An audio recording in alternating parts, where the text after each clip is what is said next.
Nikki says, talk about how your parents' house is on a burial ground. That house is so haunted. I did grow up in an incredibly haunted house. All right, so this is back home, right? Yes, in North Carolina. Okay. So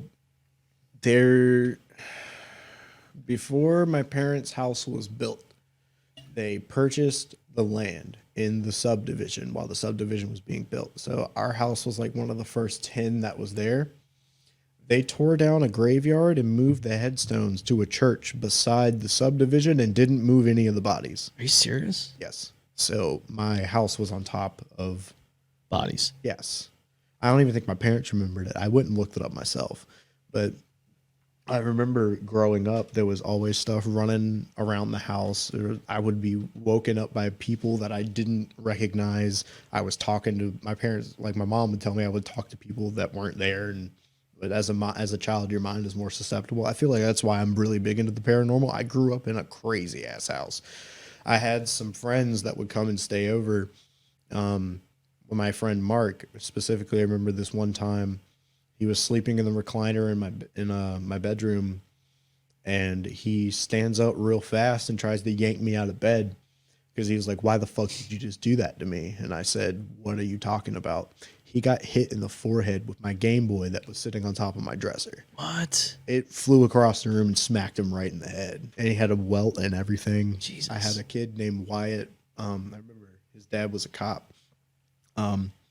He came to stay over the night at the house, and he kept seeing what he described as a blue-eyed woman in the closet just staring at him constantly. And then it ran towards him, and he ran into my living room and called, like, he tried to call his dad. So he like called 911. Oh no. And had his parents come get him because he was so scared. And that kid avoided me like the plague. Never saw him again. Never. And I was like, I never saw any of this stuff that they were talking about. Jesus. But I would have friends that would refuse to come to my house. But the most recent time we were there, I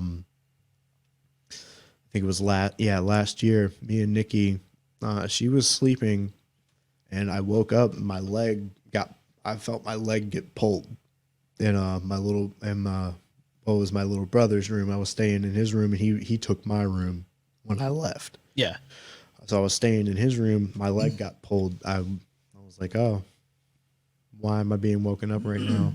Then I was like, oh shit, there's nobody here. And I was like, okay, that's normal. That's normal for this house. So I went to go walk down the hallway, and I saw a cat run in the bathroom. The cat there had been dead for 5 years. Jesus Christ. I went into the kitchen to get some water, and I turned around and I saw a hair fly from the corner of the wall, like somebody was peeking around, and they moved so quickly that their hair spun around. Yeah. And it looked just like my grandmother. Because the thing about my family, we keep everybody's ashes. There's like around like 7 people's ashes in that house on top of whatever else is there. But if you're sitting in the living room, no matter who you are, I don't care who you are, you sit in my parents' living room and you look down into the hallway, you will see somebody who's about 8 feet tall that doesn't move, and they'll stand there and stare at you.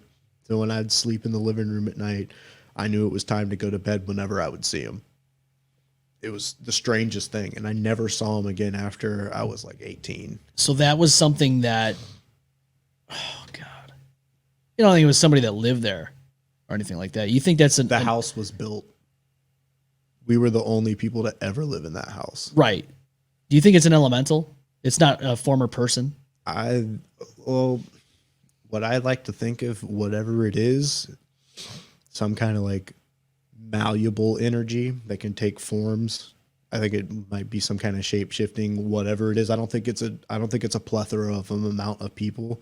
I think it's an amalgamation of like energy that makes you see what you want to see, because I've seen the weirdest things, and you feel uneasy. You stand, it's like you don't feel like somebody's behind you. You know someone's there. You can catch the entire episode on platforms such as YouTube, Facebook, Spotify, or any other platform you get your podcasts on.